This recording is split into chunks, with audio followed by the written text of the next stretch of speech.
नमस्ते दोस्तों, मैं क्रिस तलाविया आप सभी का स्वागत करता हूँ इंडियन एकेडमी में, जहाँ पे मिलेगा आपके पथ को पांडित्यम का रास्ता। तो आज हम शुरू करने जा रहे हैं हमारा नया चैप्टर का क्रैश कोर्स का वीडियो। ये बेसिकली एक टाइप का कोर्स है जहाँ पे आपको मोस्ट इम्पोर्टेंट टॉपिक के क्वेश्चन कराए जाएंगे। तो आज का हमारा चैप्टर है मैट्रिसेस एंड डिटर्मिनेंट, जो कि है मैथ सब्जेक्ट का, और टॉपिक है सिस्टम ऑफ लीनियर इक्वेशन। तो मैं आपको इसकी बेसिक सी एक एनालॉजी बता देता हूँ कि JEE मेंस वाले पेपर में कैसे पूछा जाता है, प्रश्न कैसे आता है। तो देखिए 2002 से मैट्रिसेस एंड डिटर्मिनेंट में से 175 क्वेश्चन अब तक 175 प्लस क्वेश्चन अब तक आ चुके हैं। 2002 से 2022 के लिए 175 प्लस क्वेश्चन, यानी कि 20 साल में 175 क्वेश्चन इस चैप्टर में से आते हैं। और वो जो 175 क्वेश्चन है उसमें से 80 क्वेश्चन इस टॉपिक के हैं।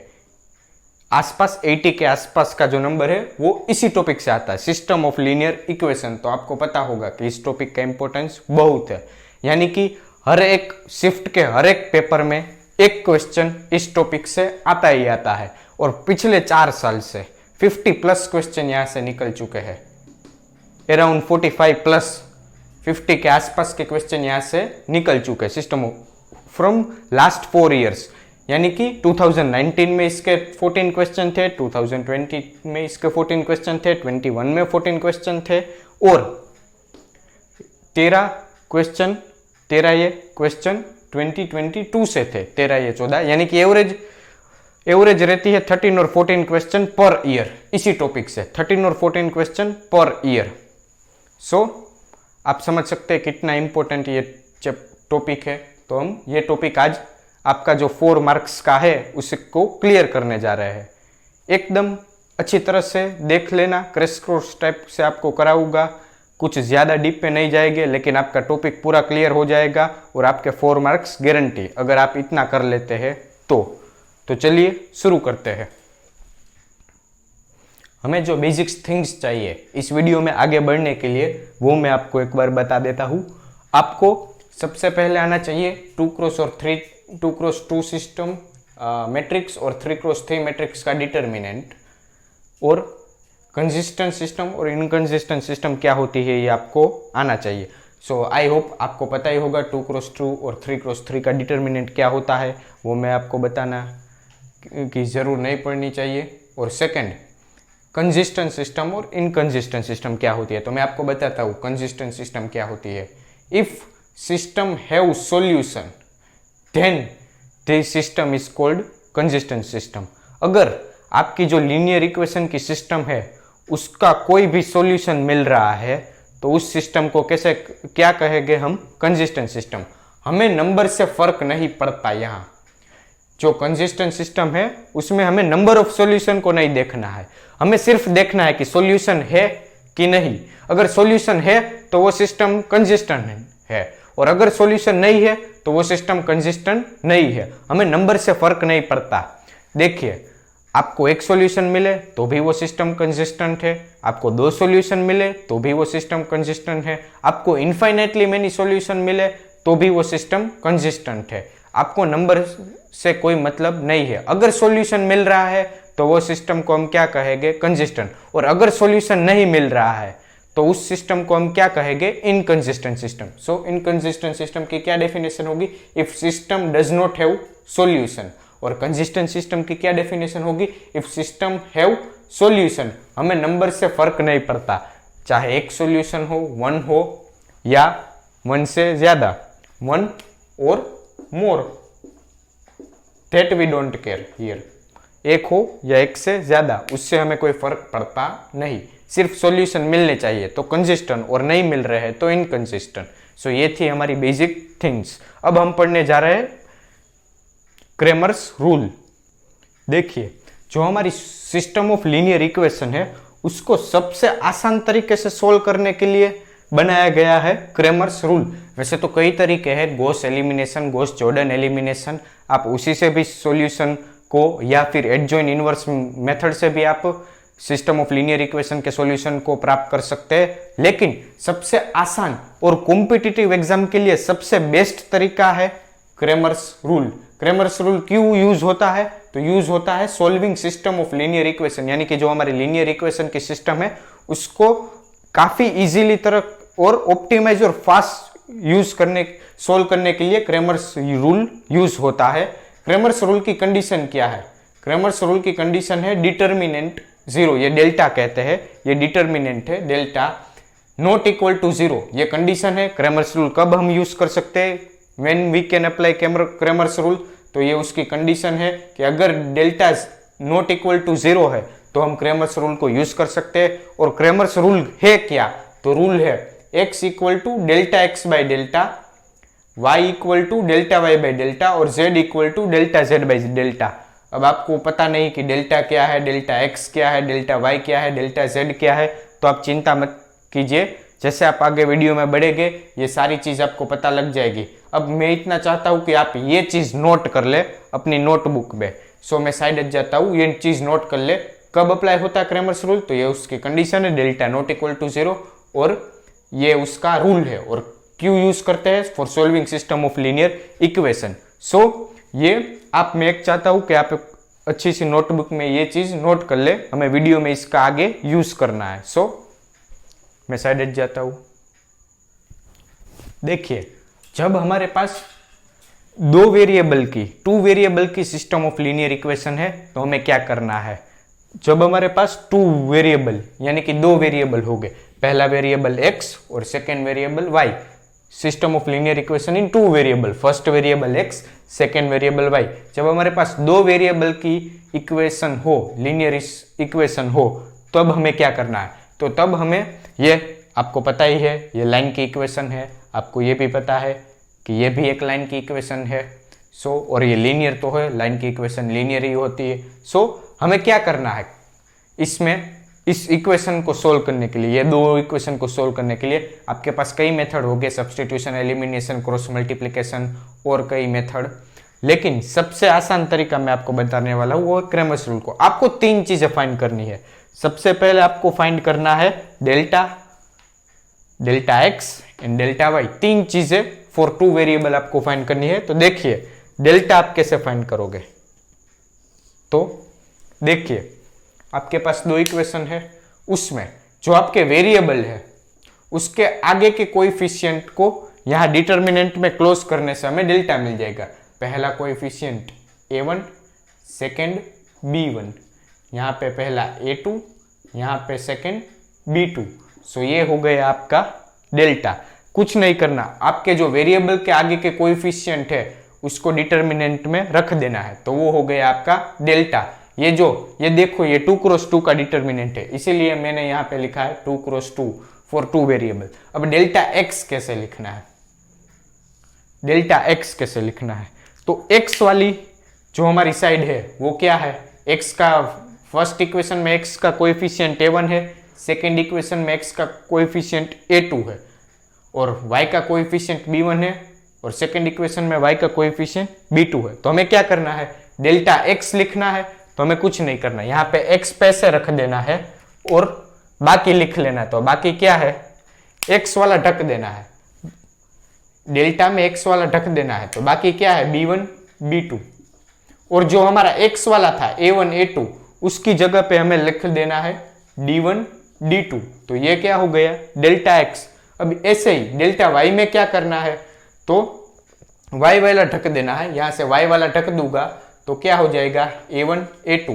यहाँ पे मैं y वाला ढक दूंगा तो क्या हो जाएगा? a1 a2। और जो हमारा y वाला है उसकी जगह पे हमें क्या लिख लेना है? d1 d2। तो ये हो गया हमारा डेल्टा y, डेल्टा x और डेल्टा।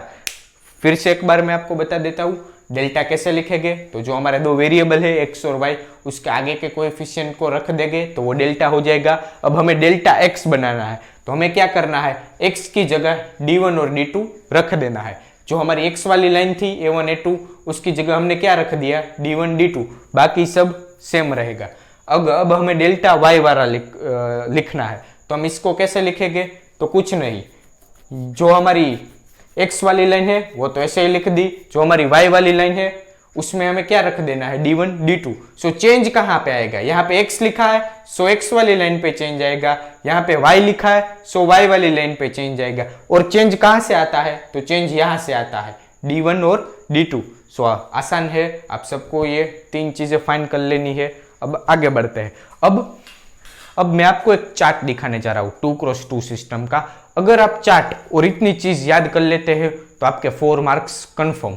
सो ये चार्ट अच्छी तरह से अपने ये भी नोट कर लेना अपनी बुक पे, और वो चार्ट दिखाने जा रहा हूँ वो तो मोस्ट MP है। अगर वो चार्ट आपको याद रह गया तो 4 मार्क्स कंफर्म। सो अब वो चार्ट दिखाने जा रहा हूँ, पहले आप ये लिख लेना अपनी बुक में। सो आई गेट साइड वाइज। देखिए ये जो चार्ट है वो मोस्ट MP है, आपके 4 मार्क्स है, आपके कैरियर के 4 मार्क्स है ये चार्ट। अगर आपको ये चार्ट आ जाता है तो आपको 2x2 का चार्ट भी आ जाएगा, 3x3 का चार्ट भी आ जाएगा, और कोई भी बेस्ड, इस पे कोई भी बेस्ड क्वेश्चन हो आप आसानी से कर लोगे, क्योंकि अगर ये चार्ट आ गया तो इस चैप्टर में और कुछ नहीं, ये चार्ट ही बहुत IMP है। सो मैंने आपको पिछले स्लाइड में दिखाया कि आपको क्या करना है। अगर आपको 2 वेरिएबल की इक्वेशन आई है तो आपको 3 चीजें फाइंड करनी है। फर्स्ट है वो डेल्टा है, सेकंड है वो डेल्टा x है, और थर्ड है वो डेल्टा y। वो हमने पिछले स्लाइड में आपको दिखा दिया कि कैसे फाइंड करते हैं। अगर आपके पास 2 वेरिएबल की सिस्टम आती है तो आपको 3 चीजें फाइंड करनी है, delta, delta x and delta y। और आप ये 3 चीज फाइंड करके आपको क्या करना है, तो कुछ नहीं, compare it with this chart. जो कुछ नहीं करना, आपको ये 3 चीजें फाइंड कर लेनी है, delta, delta x and delta y आपको फाइंड कर लेना है, और इस चार्ट के कंडीशन के बेस पे आपको बता देना है कि सॉल्यूशन किस टाइप का है और सॉल्यूशन क्या होगा।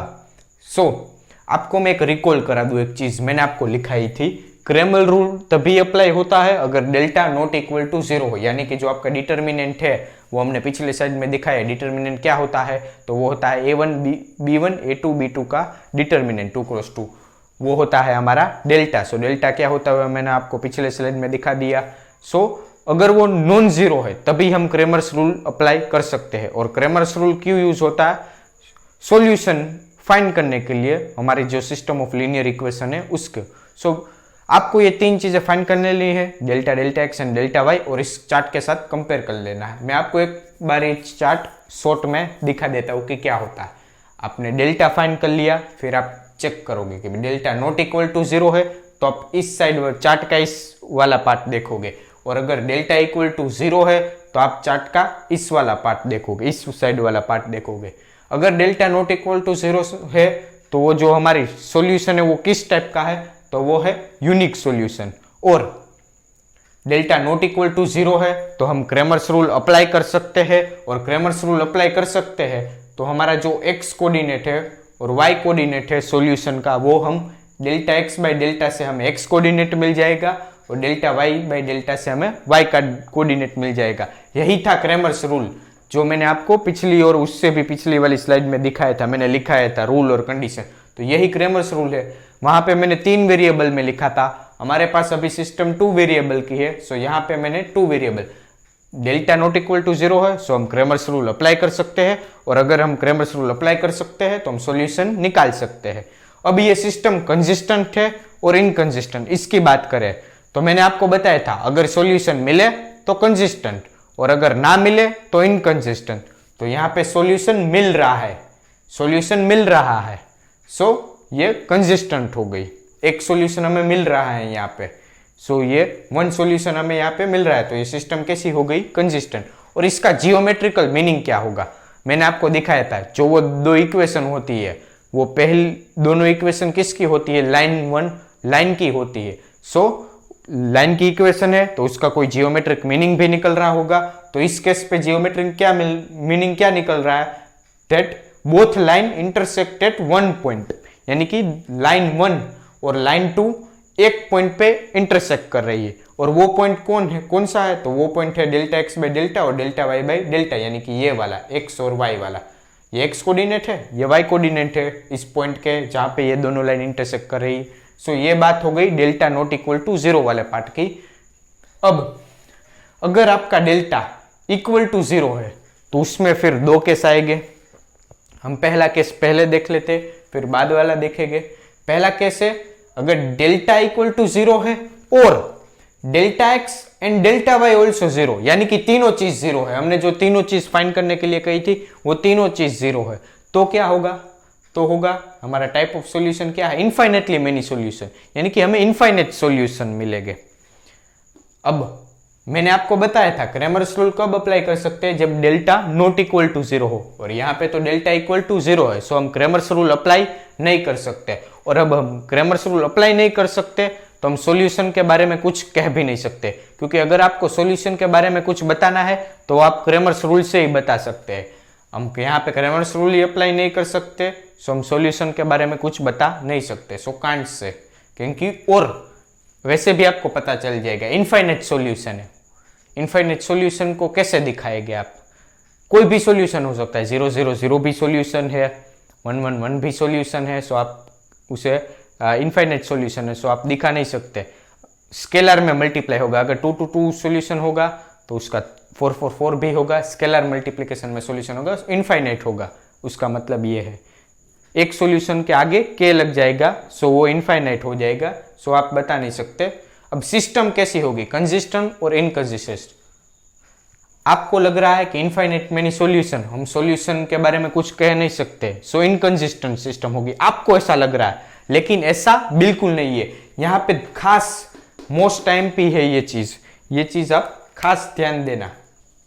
क्यों, क्योंकि सिस्टम कंसिस्टेंट होगी। अब आपके मन में ख्याल आ रहा होगा कि सिस्टम कैसे कंसिस्टेंट होगी, तो मैंने आपको बताया था कि कंसिस्टेंट सिस्टम का डेफिनेशन क्या है, the system which have solution. हमें नंबर से फर्क नहीं पड़ता है, चाहे वो 1 हो, चाहे वो 2 हो, चाहे वो 3 हो, चाहे वो 4 हो, चाहे वो 100 हो, चाहे वो 1000 हो, चाहे वो इनफाइनाइट हो, सॉल्यूशन मिल रहे हैं, फिर भले ही वो इनफाइनाइट हो, हमें उससे क्या फर्क पड़ता है। मैंने डेफिनेशन में आपको बताया था, हमें कंसिस्टेंट सिस्टम में नंबर से फर्क नहीं पड़ता, सो ये क्या होगी, ये होगी कंसिस्टेंट। सो ये एक एम्प्टी पॉइंट है, इसकी खास नोट लेना। सेकंड, फोर्थ, जियोमेट्रिकल मीनिंग क्या होगा, क्योंकि लाइन्स है तो कोइंसिडेंटल लाइन्स। कोइंसिडेंटल लाइन्स यानी कि क्या, फर्स्ट लाइन है उसी पे सेकंड लाइन है, यानी कि ये लाइन 1 है और वही हमारी लाइन 2 है, दोनों लाइन इक्वल है, दोनों लाइन इक्वल है। इसका अर्थ ये हुआ, आप एक तरह से देसी डेफिनेशन देखें तो दोनों लाइन इक्वल है, सो ये हो गई जियोमेट्रिकल मीनिंग। सो ये फर्स्ट वाला केस हो गया डेल्टा इक्वल टू 0 में। अब सेकेंड वाला केस बहुत अच्छी तरह से और ध्यान से देखना, यहाँ पे बच्चे फंसते हैं, सो आप नहीं फंसोगे। अगर मेरी एक बात आप अच्छी तरह से याद रख लोगे तो नहीं फंसोगे। At least one of delta x और delta Y is non zero. कहना क्या चाहता है, एटलीस्ट यानी कि एक और उससे ज्यादा, एटलीस्ट यानी कि एक और उससे ज्यादा। सो आप कहना क्या चाहते हो ये समझ लीजिए। तो देखिए, इस केस के अलावा यहां पे सारे केस आ जाएंगे, इस केस के अलावा एटलीस्ट वन ऑफ, यानी कि डेल्टा एक्स नॉन जीरो हो और डेल्टा वाई जीरो हो सकता है। यहां पे इसके अलावा देखिए 4 केस पॉसिबल होते हैं, आपको मैं दिखाऊं तो 4 केस पॉसिबल हो सकते हैं। यहां पे मैं आपको शॉर्ट में दिखा देता हूं, 4 केस पॉसिबल हो सकते हैं अगर आपके पास 2 सिस्टम है, डेल्टा एक्स नॉन जीरो है और डेल्टा वाई जीरो है, डेल्टा एक्स जीरो है, डेल्टा वाई नॉन जीरो है, ये 2 हो गए। थर्ड वाला डेल्टा एक्स भी नॉन जीरो है, डेल्टा वाई भी नॉन जीरो है, और फोर्थ वाला डेल्टा एक्स भी जीरो है और डेल्टा वाई भी जीरो है। सो ये ओवरऑल ये 4 केस होते हैं ओवरऑल। लेकिन ये वाला केस जो लास्ट वाला केस है, delta x equal to 0 and delta y equal to 0, वो हमने यहाँ पे कवर कर लिया। सो ये यहाँ से निकल जाएगा, ये यहाँ से अगर निकल गया तो हमारे पास बचते क्या है, तो हमारे पास ये 3 केस बचते हैं, delta x not equal to 0, delta y equal to 0 और delta x equal to 0 and delta y not equal to 0, और दोनों ही नॉन जीरो है, यानी कि कोई एक तो नॉन जीरो मिलना चाहिए। सो ये वाला केस हो गया। सो उसमें क्या होगा, उसमें होगा type of solution no solution. Solution हमने बताया क्रैमर्स रूल कब अप्लाई कर सकते हैं, जब डेल्टा नॉट इक्वल टू 0 हो, और यहाँ पे तो डेल्टा इक्वल टू 0 है, सो हम क्रैमर्स रूल अप्लाई नहीं कर सकते। सिस्टम कैसी होगी, कंसिस्टेंट या इनकंसिस्टेंट। भाई हमने यहाँ पे लिख दिया कि कोई सॉल्यूशन ही नहीं मिल रहा है, कोई सॉल्यूशन, नो सॉल्यूशन यानी कि हमें कोई सॉल्यूशन ही नहीं मिल रहा है। यहाँ पे तो हमें सॉल्यूशन मिल रहा था, यहाँ पे इनफाइनेटली सॉल्यूशन मिल रहा था, हम उस सॉल्यूशन कैसा है ये नहीं बता पा रहे थे। यहाँ तो सॉल्यूशन ही नहीं मिल रहा है तो कैसा है, अगर है ही नहीं तो हम बता ही नहीं सकते। सो यहाँ पे तो वो भी बात नहीं आएगी, कान से वाली बात भी नहीं आएगी। सिस्टम कैसी होगी, इनकंसिस्टेंट। कैसे इनकंसिस्टेंट, सॉल्यूशन ही नहीं है, और मैंने बताया था सॉल्यूशन ना हो तो इनकंसिस्टेंट। जियोमेट्रिकल मीनिंग क्या होता है, पैरेलल लाइन्स, यानी कि लाइन 1 और लाइन 2 एकदम पैरेलल है, वो कभी मीट नहीं होगी, और मीट होती है तो वो इन्फिनिटी पे होती है। सो इनफाइनाइटली मेनी सॉल्यूशन मिल रहे हैं, कितने मिल रहे हैं, इनफाइनाइट मिल रहे हैं। अब सॉल्यूशन क्या है वो हम बता नहीं सकते, इनफाइनाइट सॉल्यूशन है तो वो क्या होगा तो हम बता नहीं सकते। अब सिस्टम कैसी है, कंसिस्टेंट।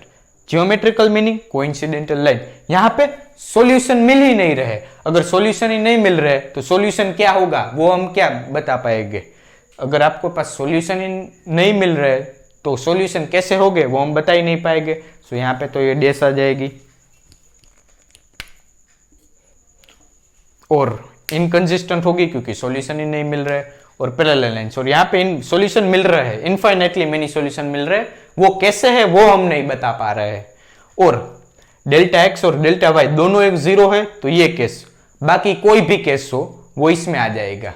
और अगर delta not equal to zero है तो ये वाली साइड। अगर आपको ये चार्ट अच्छे तरह से याद रह गया है तो ऐसा ही 3x3 का चार्ट होता है, वो इससे और कुछ फर्क नहीं है, सिर्फ यहाँ पे z वाला एक ज्यादा आ जाएगा, बाकी कुछ फर्क नहीं है। आपका जो क्रैश कोर्स का वीडियो था वो यहीं पे कंप्लीट हो गया। अब आपको सिर्फ सम की प्रैक्टिस करनी है। मैं अभी आपको 3x3 का चार्ट दिखा देता हूँ, बाकी उस चार्ट में और इस चार्ट में कोई डिफरेंस नहीं है। आपको ये याद रह गया तो वो भी अच्छी तरह से याद रह जाएगा। सो आई होप आप ये चार्ट लिख ले अच्छी तरह से नोटबुक में, बहुत टाइम पे है, आपके कैरियर के 4 मार्क्स है। तो अब देखिए हमने अब हम देखने वाले हैं solution of linear system in 3 variable. Solution of linear system in 3 variable यानी कि हमारे पास हो गए 3 वेरिएबल। 3 वेरिएबल कौन से 3 वेरिएबल, फर्स्ट है x, सेकेंड है y और थर्ड है z। और हमारे पास जो सिस्टम है वो 3 लीनियर इक्वेशन है और 3 वेरिएबल है, इसलिए 3x3 सिस्टम। और आपको ये पता ही है क्रैमर्स रूल कब लगता है, हमने अभी बात की थी। सो ये जो इक्वेशन है ये प्लेन का है, आपको पता ही होगा। अगर आपने अच्छे से 3D जियोमेट्री पढ़ा होगा तो उसमें आपको पता होगा कि ये प्लेन का इक्वेशन है। अब हमने 2x2 जो हमारी लीनियर इक्वेशन थी, system of linear equation in 2 variable, हमने वहाँ पे 3 चीज़ें फाइंड की थी। फर्स्ट थी डेल्टा, सेकेंड थी डेल्टा एक्स एंड थर्ड थी डेल्टा वाई। वहाँ पे 2 वेरिएबल थे इसलिए 2 चीज़ डेल्टा एक्स और डेल्टा वाई और एक जनरल डेल्टा। यहाँ पे 3 वेरिएबल है इसलिए हम 4 चीज फाइंड करेंगे। फर्स्ट थिंग वो होगी डेल्टा जो कि जनरल है, वो हमने 2x2 में भी फाइंड किया था। और यहाँ पे 3 वेरिएबल है इसलिए 3 delta, delta x, delta y, delta z. और 2 वेरिएबल वाली सिस्टम में हमारे पास 2 वेरिएबल थे इसलिए वहाँ पे हमने सिर्फ 2 ही चीज फाइंड की थी, डेल्टा एक्स और डेल्टा वाई। यहाँ पे हमारे पास 3 वेरिएबल है, सो इसलिए हमने फाइंड की delta x, delta y and delta z and general delta जो हम यहाँ पे फाइंड करेंगे। और हमने अभी देखा कि 2 वेरिएबल की सिस्टम में भी हमने डेल्टा फाइंड किया था। तो सब कुछ जैसे 2 वेरिएबल में था वैसे ही है, कुछ नहीं बढ़ा, सिर्फ एक ये z वाला बड़ा है। बाकी कोई चार्ट जो मैंने आपको दिखाया था वहां पे सिर्फ z वाला ऐड होगा और जियोमेट्रिकल मीनिंग चेंज होगा, बाकी कुछ चेंज नहीं होगा। और यहाँ पे भी जो मेथड है delta, delta x, delta y और डेल्टा जेड बनाने की वो भी चेंज नहीं हुई। हम डेल्टा कैसे बनाते थे, तो हम डेल्टा बनाते थे जो हमारे वेरिएबल के आगे के कोएफिशिएंट होते हैं उससे हम डेल्टा बनाते थे। 2x2 में वाला 2 वेरिएबल सिस्टम में 2x2 का डेल्टा आता था, डिटर्मिनेंट आता था। और यहाँ पे हमारे पास 3 वेरिएबल है, सो 3x3 का डिटर्मिनेंट आएगा। कैसे, कुछ नहीं, x, y और z के पहले इक्वेशन में कोएफिशिएंट क्या है, a1, b1, c1। सेकेंड में क्या कोएफिशिएंट है, a2, b2, c2। और थर्ड में क्या है, a3, b3, c3। सो ये हमारा हो गया डेल्टा। x का कोएफिशिएंट a1, y का b1, z का c1। First equation complete. Second equation में a2, B2 और C2 सेकेंड कंप्लीट, और थर्ड में A3 B3 और C3। सो डेल्टा बहुत आसान है, हमने टू वेरिएबल के सिस्टम में भी फाइंड किया था, यहाँ पे भी वैसे ही है जैसे टू वेरिएबल में था। अब डेल्टा एक्स में क्या होता था, जैसे टू वेरिएबल में है वैसा ही सब कुछ थ्री वेरिएबल में है, कुछ नहीं।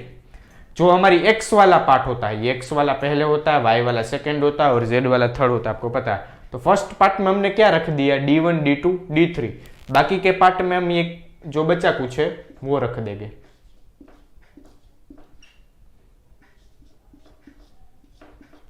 वैसे ही डेल्टा वाई में, तो डेल्टा वाई में देखिए जो हमारा वाई वाला था ये वाई वाला है, B1 B2 3 वाई वाला है, B1 B2 B3, B1 B2 B3 वो वाई वाला है, उसकी जगह पे हम D1 D2 D3, बाकी सब यहां से कॉपी।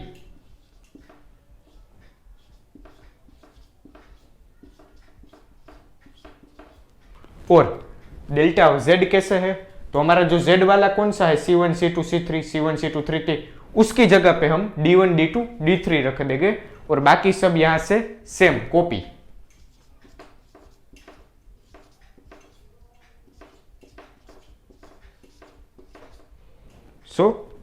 ये हो गया delta, delta x, delta y और डेल्टा जेड। हमें टू वेरिएबल के सिस्टम में सिर्फ तीन चीजें फाइंड करनी होती थी, डेल्टा, डेल्टा एक्स और डेल्टा वाई। डेल्टा कैसे फाइंड करते थे, तो डेल्टा हम में से फाइंड करते थे, ये टू वेरिएबल में भी सेम रहेगा, थ्री वेरिएबल में भी सेम रहेगा, और अगर आप फोर वेरिएबल का उठा के देख लोगे तो उसमें भी सेम रहेगा। ये जो फाइंड करने की टेक्निक है सब में सेम रहती है। कैसे, डेल्टा आपको कैसे मिलेगा, जो हमारे वेरिएबल है उसके आगे के कोएफिशिएंट को रख दोगे तो डेल्टा मिल जाएगा। अब डेल्टा एक्स फाइंड करना है तो कुछ नहीं, जो एक्स के कोएफिशिएंट है A1 A2 A3 उसकी जगह पे ये D1 D2 D3 रख देना, यानी कि कांस्टेंट। जो एक्स के कोएफिशिएंट यहाँ पे थे ये तीन एक्स के कोएफिशिएंट थे, उसकी जगह पे हमें D1 D2 D3 रख देना है, क्योंकि हम डेल्टा एक्स फाइंड कर रहे हैं। और जब हम डेल्टा वाई फाइंड कर रहे हैं तो जो हमारे वाई वाले कोएफिशिएंट है B1 B2 B3 उसकी जगह पे रख देना है D1 D2 D3। और जो डेल्टा जेड फाइंड कर रहे हैं तो हमारे जो जेड वाले कोएफिशिएंट थे C1 C2 C3 उसकी जगह पे हमने रख देना है D1 D2 D3। बाकी सब इसकी तरह सेम रहेगा, कुछ बदलेगा नहीं। ऐसे ही हम टू वेरिएबल में फाइंड करते थे। अब मैं दिखाने जा रहा हूं आपको चार्ट, जो चार्ट है हमने टू वेरिएबल में देखा था, ऐसा ही चार्ट हम थ्री वेरिएबल में देखेंगे, कुछ नहीं बदलेगा। अगर आपको टू वेरिएबल का चार्ट अच्छी तरह से आता है तो आपको थ्री वेरिएबल का भी आ जाएगा, कुछ नहीं बदलेगा। देख लेना आप, अगर आपके पास वो चार्ट पड़ा है, वरना आप वीडियो रिवाइंड करके फिर से वो मैंने जो टू वेरिएबल का चार्ट आपको अच्छी तरह से पढ़ाया है वो देख सकते हैं। ऐसा ही थ्री वेरिएबल का होगा, देख लीजिए। तो हमने जैसे देखा था टू वेरिएबल का चार्ट, उस पे से हम नेचर फाइंड करते थे सॉल्यूशन के, वैसे ही हमारे पास यहाँ पे थ्री वेरिएबल का चार्ट है, एग्जैक्ट सेम चार्ट है, कुछ बदला नहीं। सिर्फ एक वेरिएबल z वाला है, उसकी प्रॉपर्टी ऐड हुई, बाकी कुछ नहीं। आप अगर कंपेयर करोगे, अगर आपको टू वेरिएबल का आता है तो थ्री वेरिएबल का आसानी से आ जाएगा। देखते हैं, हमने वहाँ पे भी आपको तीन चीज़ फाइंड करने की कोई थी और उसके बेस पे अपने आपको इस चार्ट में फाइंड करने के लिए कहा था नेचर। और यहाँ पे हम थ्री वेरिएबल है ये, इसलिए चार चीज फाइंड करेंगे। फर्स्ट होगी हमारी delta, second delta x, third delta y and fourth delta z. यहाँ पे हमें ये फोर थिंग्स फाइंड करनी है और वहां पे हमें सिर्फ थ्री थिंग्स फाइंड करनी थी, delta, delta x and delta y, क्योंकि वहां पे दो वेरिएबल थे, यहाँ पे तीन वेरिएबल है।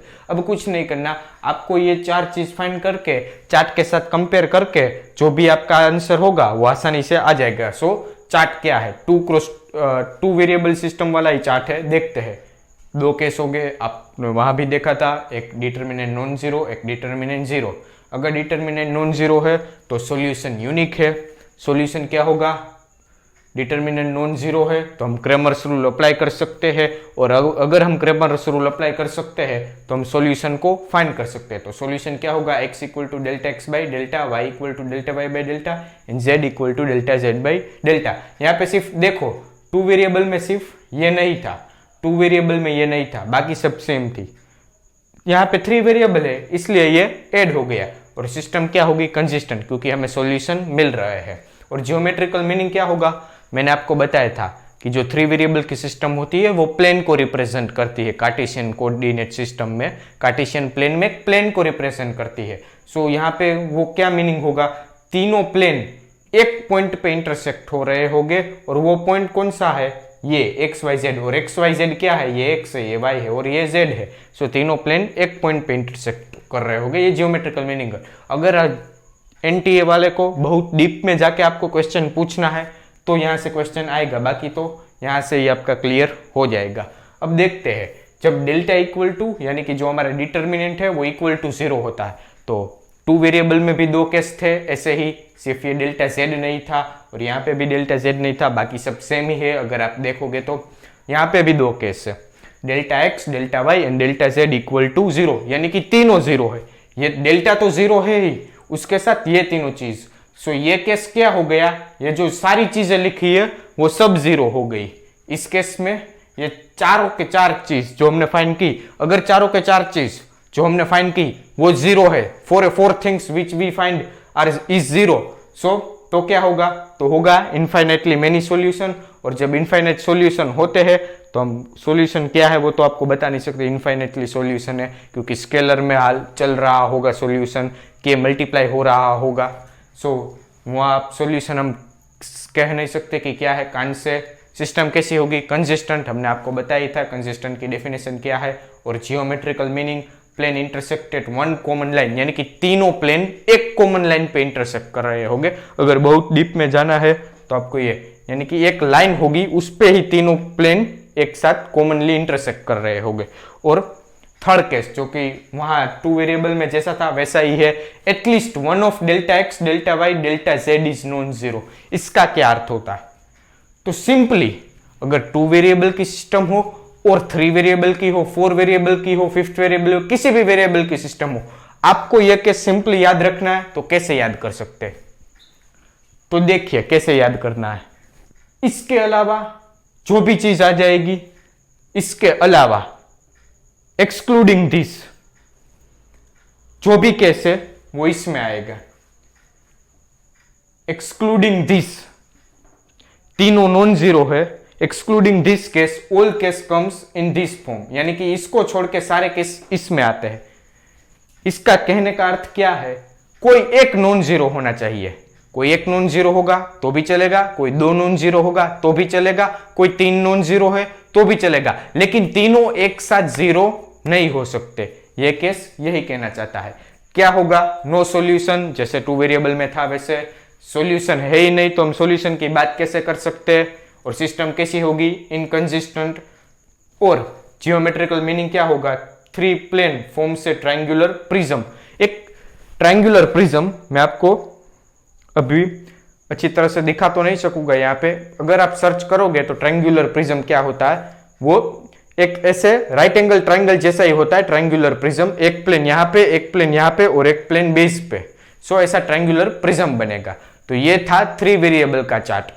और 2 वेरिएबल का चार्ट भी एग्जैक्ट सेम है, कुछ ज्यादा नहीं बढ़ा, सिर्फ ये z वाला कोएफिशिएंट, जो z वाला वेरिएबल है वो बढ़ गया, बाकी कुछ चेंज है नहीं। सो आप आसानी से किसी भी एक को याद कर लोगे अच्छी तरीके से तो आपको सेकंड वाला कंप्लीट हो जाएगा। सो मैं चाहता हूं कि आप 2 वेरिएबल वाला याद कर लीजिए, थर्ड वाला आपका ऑटोमेटिकली हो जाएगा। तो यही थे आपके 4 मार्क्स, अब कुछ नहीं है, यही थे आपके 4 मार्क्स। आपको पता है अगर 2 वेरिएबल का है तो हमें 3 चीजें फाइंड करनी है, delta, delta x and delta y, और वो जो चार्ट दिखाया था उस पे से हमें सॉल्यूशन कर लेना है। अगर 3 वेरिएबल वाला है तो 3 वेरिएबल वाला है तो हमें 4 चीजें फाइंड करनी है, delta, delta x, delta y और डेल्टा जेड, और इस चार्ट पे से आंसर दे देना है। सो ये आपके 4 मार्क्स है। आई होप आप अच्छी तरह से ये वीडियो देख ले। आप एक बार इसे नोट कर ले अपनी बुक पे। अब देखिए मोस्ट IMP नोट, यहाँ से भी काफी सारे क्वेश्चन आते हैं, जो नॉन ट्रिवियल और ट्रिवियल सॉल्यूशन वाला है वहां से भी काफी सारे क्वेश्चन आते हैं। आप पहले देख लीजिए ट्रिवियल सॉल्यूशन क्या होता है। अगर हमारे पास जो भी वेरिएबल है, चाहे वो 2 वेरिएबल हो चाहे वो 3 वेरिएबल हो, अगर सभी की वैल्यू 0 है तो उसे हम क्या कहते हैं, ट्रिवियल सॉल्यूशन। और नॉन ट्रिवियल सॉल्यूशन हम किसे कहते हैं, all other are non trivial solution except 0 0 0।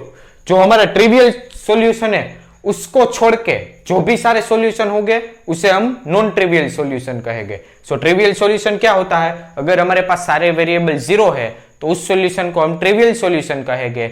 और नॉन ट्रिवियल सॉल्यूशन हम किसको कहेंगे, अगर जो हमारे ट्रिवियल को छोड़ के जो सारे सॉल्यूशन है उसे हम नॉन ट्रिवियल सॉल्यूशन कहेंगे। अब देखिए ये जो इक्वेशन है ये भी होमोजीनियस सिस्टम ऑफ इक्वेशन है और ये भी होमोजीनियस सिस्टम ऑफ इक्वेशन है। क्यों होमोजीनियस है, क्योंकि यहां पे ये भी 0, ये भी 0, यहां पे ये तीनों 0।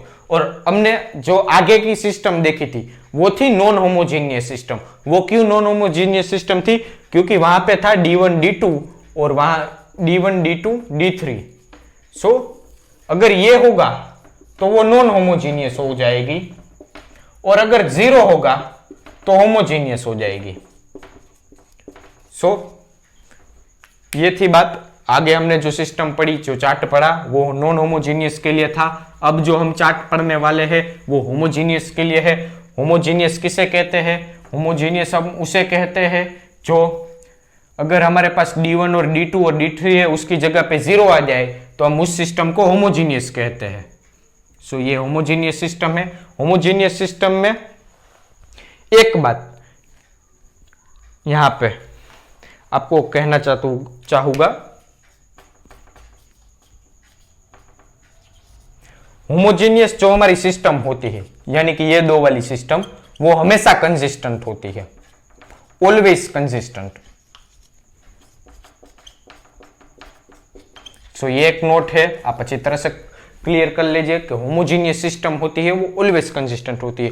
वो क्यों ऑलवेज कंसिस्टेंट होती है, क्योंकि होमोजीनियस सिस्टम का कोई और सॉल्यूशन हो या ना हो, पर ये जो सॉल्यूशन है वो तो हमेशा रहेगा ही होमोजीनियस सिस्टम के साथ। अगर आप देख लीजिए यहाँ पे मैं x की जगह और y की जगह 0 लिख दूं तो ये इक्वेशन सेटिस्फाई कर देगी, यहाँ पे भी 0 लिख दूं तो ये इक्वेशन सेटिस्फाई कर देगी, यानी कि 0 0 है वो इस इक्वेशन का सॉल्यूशन हमेशा रहेगा ही।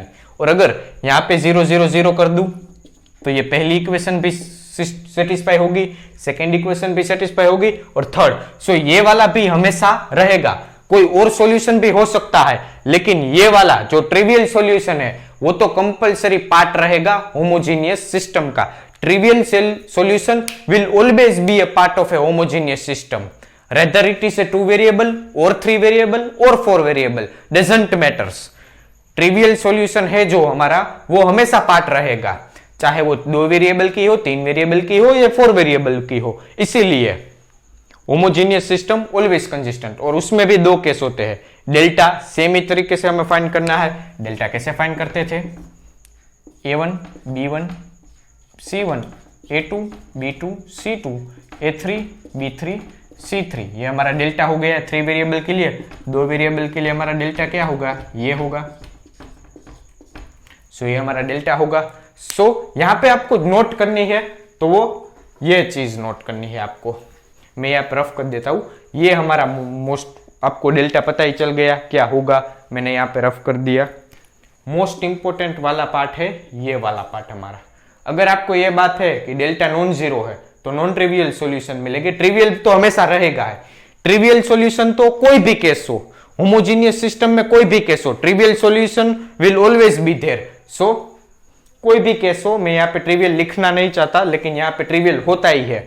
मैं लिखना जरूरी नहीं समझ रहा हूं, आप समझ जाऊंगा। यहाँ पे ट्रिवियल तो होता ही है लेकिन डेल्टा जब 0 है तब नॉन ट्रिवियल भी मिलेंगे, लेकिन डेल्टा नॉन जीरो है तो सिर्फ ट्रिवियल मिलेगा। सो ये था। मैं चाहता हूं कि आप याद रख लीजिए, ये वाला बहुत आईएमपी है और ये वाला भी बहुत आईएमपी है। एक नोट, यहां से भी कुछ 15 क्वेश्चन आ चुके हैं।